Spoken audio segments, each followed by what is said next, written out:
3 new weapons, all centered around the Native Americans. Although there isn't much information around it, we can still reference it to its real-life counterparts, and see what kind of damage they can do.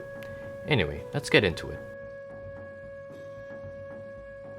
This melee weapon consists of a wooden club along with some obsidian shards that lined against it.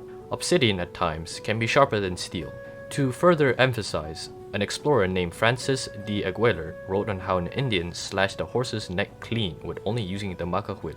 Being that this won't be sold at the auction house, I reckon you can only obtain it through progression or at the abandoned camp in tribal forests.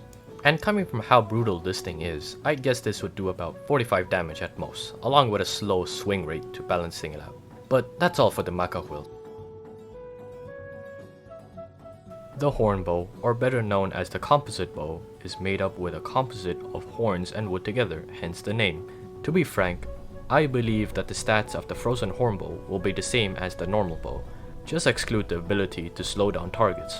As to where to get it, the same can be said as the macahuil, either through progression quests or the abandoned camp in tribal forests. And that is it for the horn bow. Ah yes, the spear. Man has evolved from stabbing each other with pointy rocks to stabbing each other with pointy rocks but a tad bit further away from each other. Not much is known about this melee, except that it was revealed to me in a dream and said weapon will be in the game. Anyway, I can't say much else except that we can at least stab people with social distancing.